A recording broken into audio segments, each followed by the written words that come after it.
You're listening to the Paranormal Peeps on the Darkcast Network. Come to the dark side of indie podcasts with the Darkcast Network. We have cookies. Between the realm of the dead and the journeys of the living, join Josh, Jamie, and Elisa as they delve into the vast world of the paranormal and breathe life back into the history of the departed. Hey, everybody. Welcome back to the Paranormal Peeps podcast. I'm Josh. I'm Jamie. And I'm Elisa. Hey, she's back for a second one in a row. Woo! It's a record. It's a Christmas miracle. And it's not even Christmas. We have got today a story that was sent in from a listener. See, I wish more of our listeners would send in stories, like if they have them, right? And if they're willing to share. But I love it when someone sends us something and lets us share it. Yeah. Personal stories are so much better. They're the best. They're absolutely the best. Yeah, they are. This is a good one. Ooh, I'm excited to hear it. Okay, I'm going to read this verbatim and just understand that the first part's going to talk about a floor plan. I'm actually going to put that up on our social media when I post this episode, so you guys can check it out on Instagram, Twitter, or Facebook. All the above. All of the above. Below is a floor plan of our old haunted farmhouse to help make sense of the things I will tell you. The basement stairs entrance is near my bedroom door. Attic stairs entrance is actually in the bathroom. The adjoining closet is a very important part of the story between my parents' room and my brother's room. My parents bought this house when I was a baby and we moved in. My parents were not aware of any paranormal activity at the time they bought the house. It did not take long for my parents to realize it, but they were realizing it separately. My dad worked midnights 4 nights a week. My mom worked days. They were often home alone besides the kids. They were both having experiences they could not explain, but it actually took a while for them to say something to each other because they didn't want the other to think they were crazy. Kind of common, isn't it? I was going to say, I get that. Not uncommon. Yeah, I get that. So they both learned they were each having experiences, and it did not make them want to move out. They chose to live with it. In the beginning, the activity was playful and harmless. When I'm 2, my younger brother is born in the house. The paranormal activity grew over the years. It was not always playful. At times, it was dark, scary, and seemed evil. Ugh. So my parents understood it was probably more than one spirit. They invited a medium/sensitive in to see if they could learn anything. She picked up on 3 primary entities with the house. The one entity of a soul that was never born that lives in the attic. Is that meaning like a demon? We call that a type 3. Yep. Of the 3 primary entities, she said one was a pregnant woman by the name of Mary, a young boy by the name of David, about kindergarten age, and what she could only describe as an evil black entity by the name Keith. So that'd be the one that... I was going to say, that's the upstairs. Yeah. That's the attic dude. Yep. Or thing. He says it was unclear whether Keith murdered Mary and David, but the sensitive stated that what was clear was that Keith was keeping Mary and David held prisoner in that house and not allowing them to pass over. Which I think we've heard before, where type 3s will hold entities in a spot. And I think it's more like, I mean, I don't know how this works, obviously, but in my mind, it would be more out of fear. Sure. Manipulation. Yeah. Than saying, like, you physically cannot leave this place. Right. Some type of deep sense of fear. Well, and we had that instance here where there was a woman and a little girl and they wanted to cross over. And they came here to our home seeking help, and Elisa helped us with that. But there was another, was it a type 3 or was it a type 2? I thought it was a 2. And he was not allowing them. He was trying to prevent them to leave. And what was interesting is there was 2 of them, like me and someone else, picked up on this name. Yeah, that's crazy. Mm-hmm. He says, I was probably around 4 or 5 years old when I first started seeing David. I found him sitting by a tree in the front yard, and we played for a little bit. Every time I went outside to play, I would look for him, but only found him outside a couple of times. One time I found him hiding under our living room couch, looking afraid, and I couldn't talk him out from under there. I told my mom, but when we got back to the couch, he was gone. I saw him and played with him a few other times in the house. David was the only entity I ever personally saw. My dad also saw David just once. He looked a lot like my brother. My dad had a rule that my brother had to wake him up when he got home from kindergarten. My dad woke up one day hearing cartoons and gets up to see my brother on the couch watching cartoons. My dad scolds him, John, you know you're supposed to wake me up when you get home. My dad goes to the bathroom, comes back, the TV's off, and he can't find my brother, and then sees the clock and realizes my brother isn't due home for another hour. Ooh, creep factor. Right? Try going back to sleep after that. No thanks. Guessing he didn't. My mother only saw Mary, and she only saw her once, and she was the only one to ever see her. Mom woke up in the middle of the night one time to a pregnant woman standing at the foot of her bed. My mom sat up and yelled, Get the hell out of my house. And the woman disappeared before my mother's eyes. My mother would often just talk out loud to Mary sometimes. Didn't usually get a response, but Mary seemed to like her too. Me and my brother went outside to play and left the TV on, and my mom said aloud, I wish those kids would turn off the TV when they're done. And then the TV got turned off by an invisible force. Aww. Cool. Mary was probably helping out. Right? Helping take care of the house. That's sweet. My brother probably had it worse than any of us. He was tormented by Keith, the evil spirit, multiple nights a week. My brother could only describe it as the monster in the closet. Screams of terror coming from my brother's room in the middle of the night were very common. My parents tried everything, including monster spray. Oh, yeah. Done that. Just to make Put the it in kid. a spray bottle and it's just water. Yeah. Just to make the kid feel. Yeah. My dad even told my brother one time that he killed the monster and now it's gone. Nothing stopped it. My dad got tired of it. Just walled up the closet door, and my brother didn't have a closet anymore. But it worked. My brother found peace, but my dad did not. After sealing off my brother's side, my dad started seeing it on his side of the closet. Oh. He told me it was about 6 feet tall, solid black mass, no facial features or structure, and a very uneasy feeling when you see it. My dad said he didn't know what was worse, laying facing it and having to see it, or turning away and feeling it look at you. No, thank you. Enter my teenage years. No, thanks. I couldn't even imagine that. Right? Either way, that's a gross feeling, yeah. I'm sure. My dad quickly became a believer in the monster in the closet.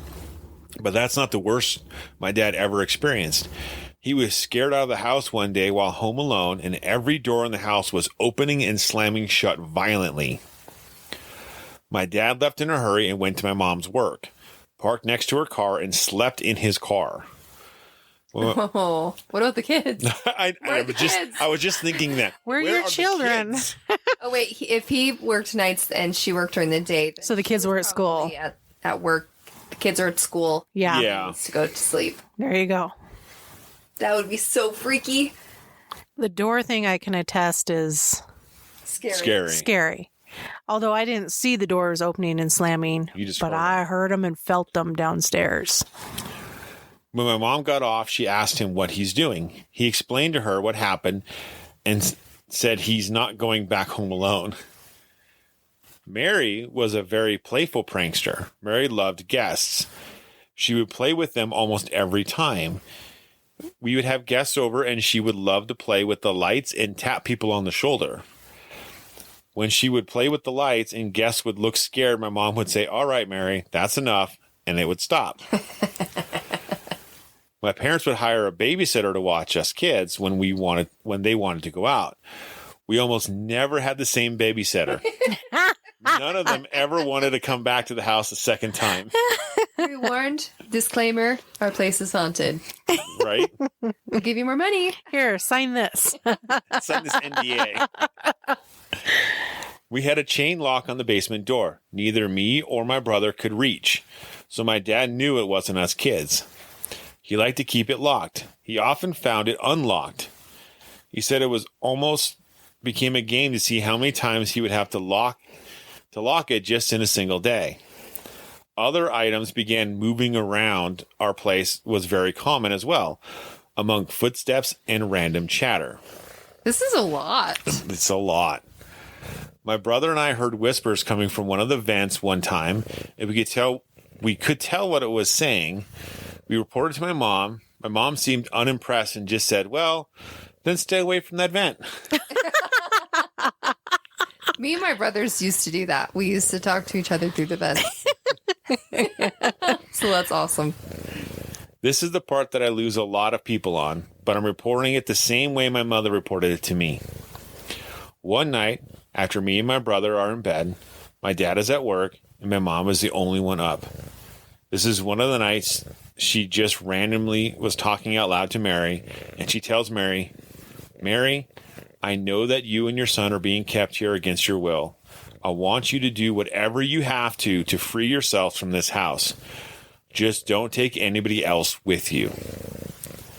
12 hours later, house caught fire and was deemed a total loss.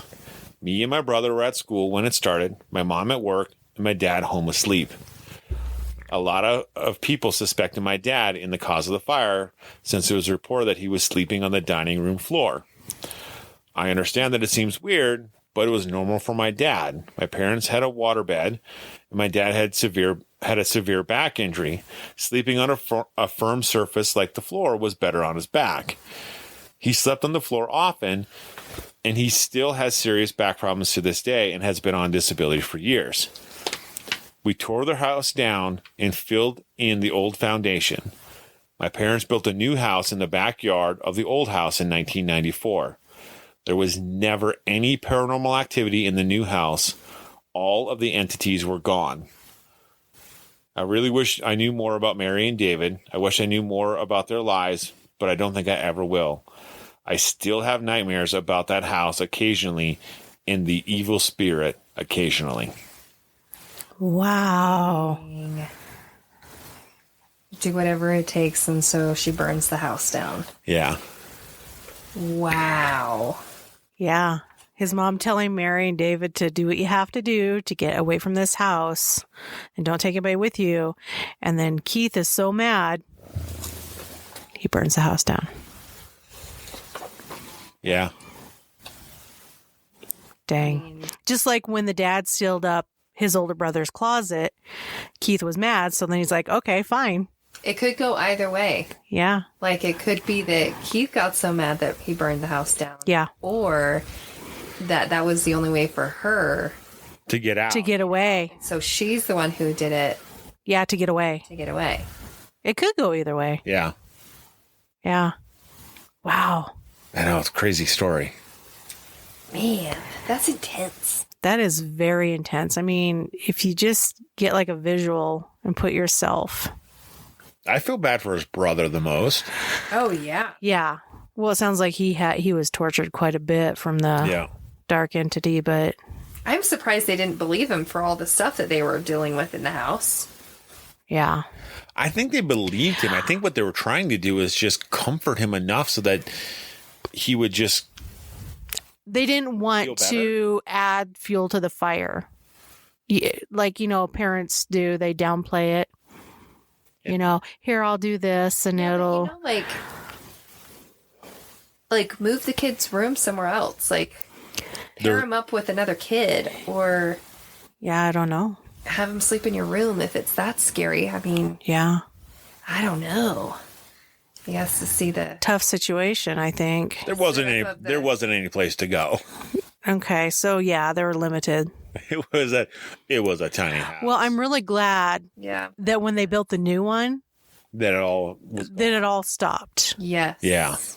That's a relief, because a lot of times you hear about these things and they just continue, especially when you're building something on the same lot or around to the people versus the property or the home. Yep. Oh yeah. So it's not a big house. Makes total sense why they had to stay there, but yeah. So scary. I know. But that got me, this story got me thinking. It's like, well, wow.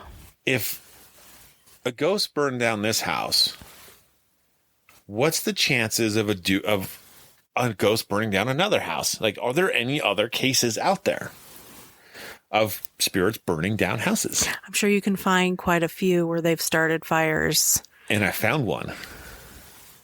Well, okay. But before that, weren't there fires that broke out in the Sally house? Like, it never burnt it down, but fires started. But fires started, and they don't know how. I have no idea. I'm trying to think. I don't know.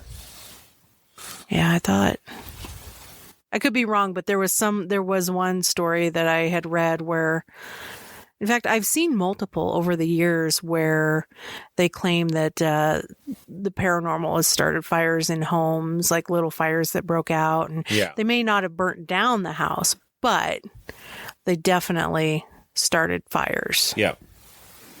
So I got one more to go over. Okay. And this one isn't one fire.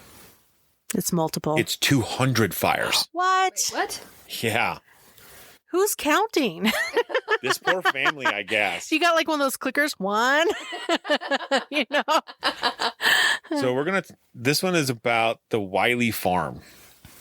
Okay. So in August 14th, 1948, a barn burned to the ground on the farm of Charles Wiley, who lived outside of Malcolm, Illinois.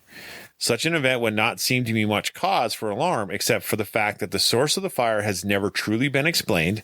Plus, it was just one of hundreds of fires that broke out on his property in the summer of 1948.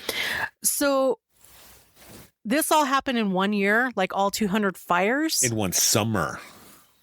Oh my. Yeah. That's nuts. The only person connected to each of these fires seems to be his niece, a teenager named Lynette, who may have been starting the fires with her mind. Pyro. Scary. That's like Carrie. Drew Barrymore and Firestarter. I've never seen that movie. I haven't either, but I've heard of it, and I know it's about a little girl who can start fires with her mind. Or Sissy Spacek and Carrie. Yeah, I was thinking Carrie. Yeah. Burns a whole town down. I haven't seen that one either. It's a good book. Haven't? I have not. Oh, man. You gotta watch it. Honestly, they deserve it for what they did to her, but yeah, it's a good book. Read the book, watch the movie for sure. Following her parents' bitter divorce, Lynette and her father moved to the Wiley Farm. Lynette was unhappy and disturbed, and emotions were running high that summer, which may have been the reason for the mysterious fires. They began on August 7th. At the time, the residents of the farm included Wiley, his wife, his brother-in-law, and Lynette's father, Arthur McNeil, and McNeil's two children, Arthur Jr., 8, and Lynette, who just turned 13. The first fire began not as a blaze, but as a small brown spot that appeared on the wallpaper in the living room of the Wiley farmhouse. The first spot was followed by another, and then another. The spots would appear and spread out several inches as they were smoldering, and then, when they became hot enough, the spots burst into flames. What? The brown spots occurred day after day, leaving the family confused and befuddled. Wiley called on several of his neighbors to investigate, but they were all mystified as he was. However, many of them stayed on the property, crowding into the house, even sleeping on the floor in an attempt to help watch over the situation. Pans and buckets were filled with water, placed all over the house, and each time one of these small fires broke out, it was quickly doused. I mean, that's awfully neighborly of all of them to do that. That's kind of cool. That is really neat. Mm-hmm. Regardless, the fires kept popping up in front of the startled witnesses. As word spread, friends and neighbors came to help, but could find no cause for them.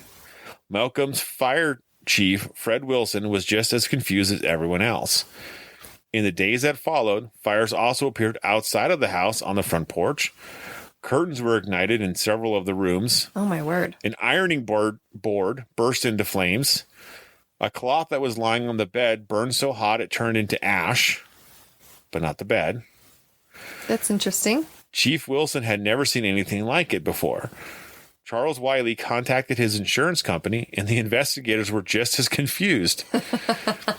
Deputy State Fire Marshal John Bugard, also contacted by Chief Wilson, and he too came to the Wiley Farm. So they got everybody out there. He was also confused by the strange events. Nobody has ever heard of anything like this, he announced to the press, but I saw it with my own eyes. In the week that followed, more than 200 fires broke out at the house. On average, 20 a day. Whoa. That is nuts. Absolutely nuts. Finally, on Saturday, August 14th, one of the blazes raged out of control, and before the Malcolm Fire Department could be summoned with trucks, the entire Wiley farmhouse was consumed. Charles, at that point, you just kind of let it go. Right? I mean, just let it happen. Yeah, because who can keep up with that many fires a day around the clock? Yeah. That'd drive you crazy. So Charles Wiley did what he could do best, right, is to keep his family safe, or at least sheltered. So he drove posts in the ground and made a tent shelter for he and his wife, while McNeil and the children moved into the garage. The next day, while the Wileys were milking cows in the barnyard, the barn burst into flames and destroyed the building. Oh, my. 2 days later, on Tuesday, several fires broke out on the walls of the milk house, which was being used as a kitchen and dining room for the family. On Thursday morning, there were 2 more fires, and a box that was filled with newspapers was found burning in the chicken house. A few minutes later, Mrs. Wiley opened a cupboard in the milk house and discovered more newspapers smoldering on the shelf inside. There had been no one else in the building, and the cabinet had not been opened. There was no logical reason for the newspapers to have caught fire. Later that day, at about 6 p.m., the farm's second barn caught fire. The blaze burned so hot that the entire building was destroyed in less than a half an hour. Whoa. That's nuts. The firefighters who arrived on the scene were unable to get close to the inferno. Well, yeah, when it's that dang hot. Yeah, it's just gone. Yeah. Only 6 small outhouses remained on the farm, so the family escaped to a nearby vacant house. Regardless, the fires continued. Did they continue at the house that they went to? Yeah. The U.S. Air Force even got involved in the mystery. Oh, jeez. They suggested the fires could be caused by some sort of direct radiation, presumably from the Russians, but could offer no further assistance. Oh, the Russians, they're getting us now.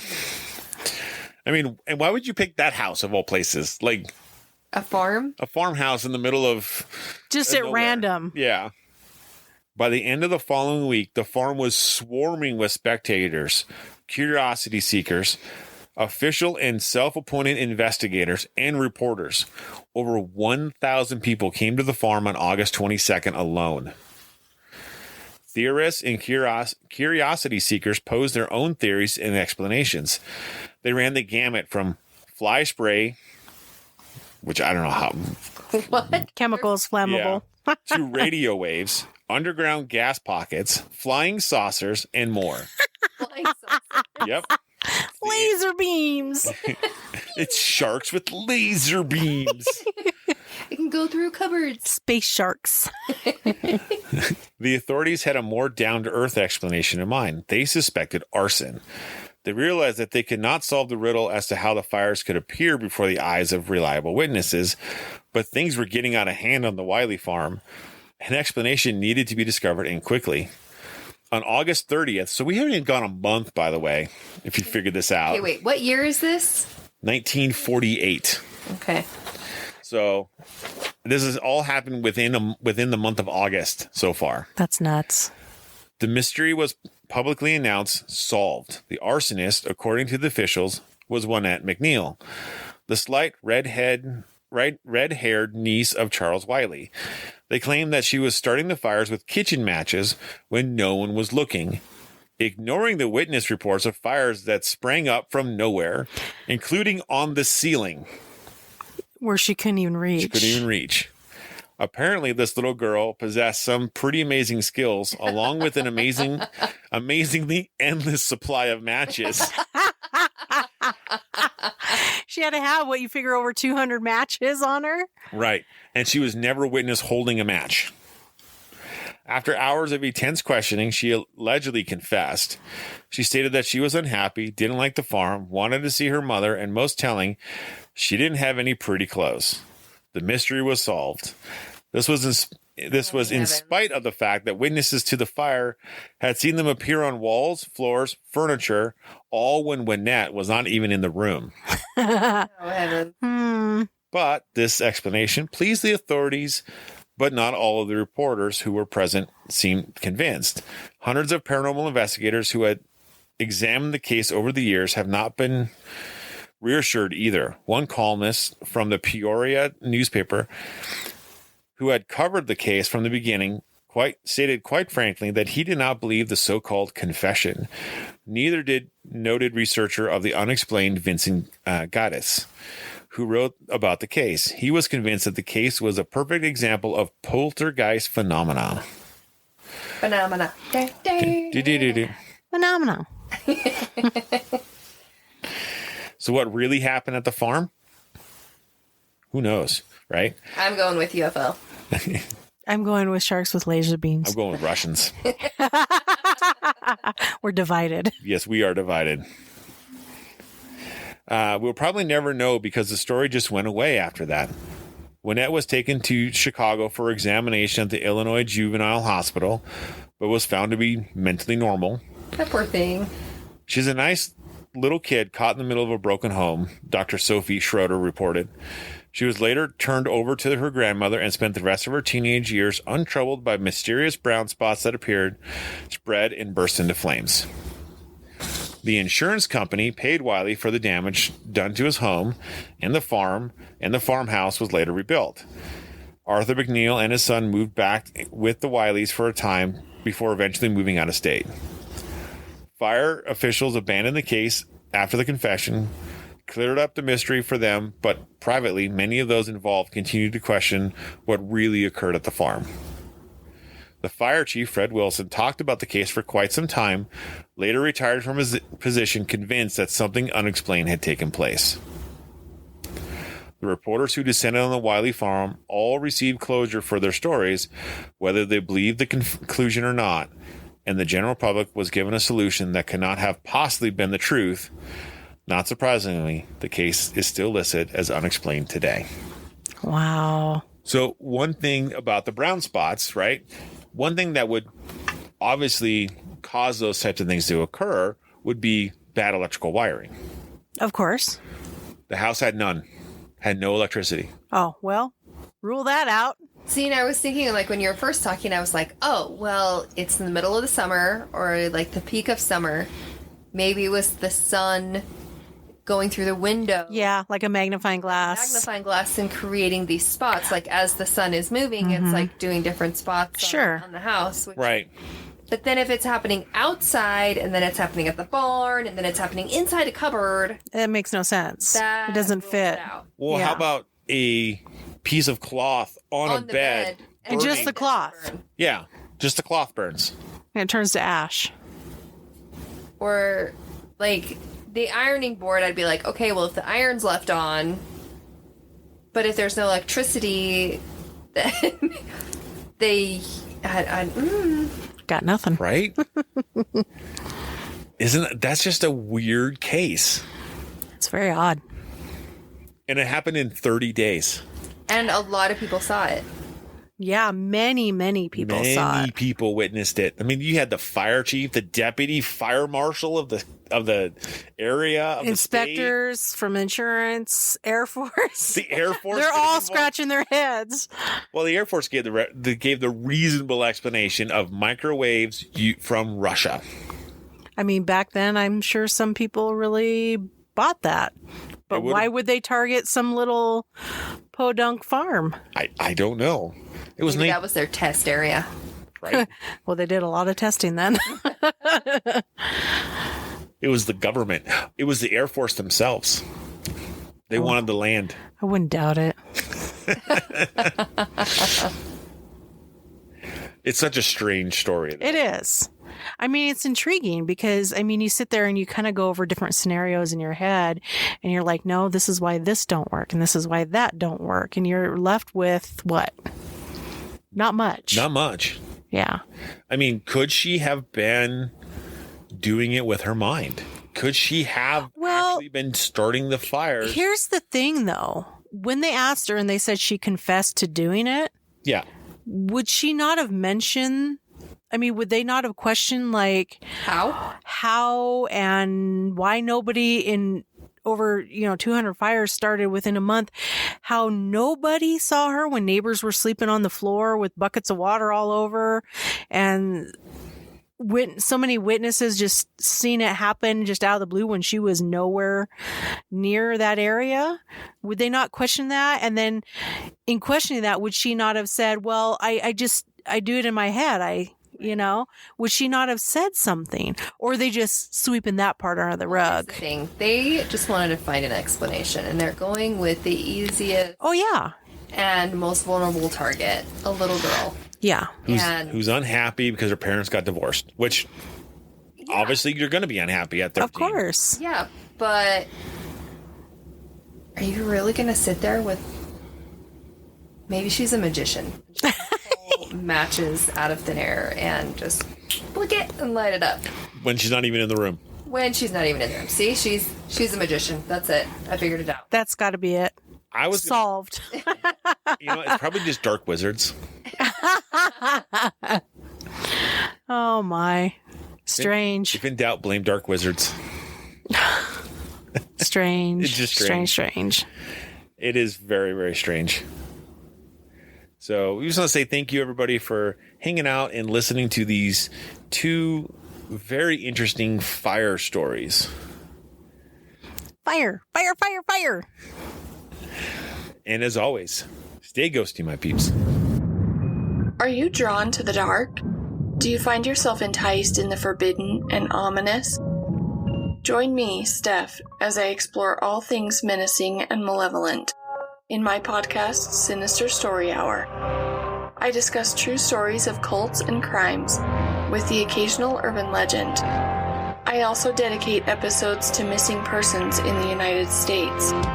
And you could be the missing link to provide information and clues that will help to bring them home. Join me every week for a new story. Come on in, sit down, and get ready, because it's story time.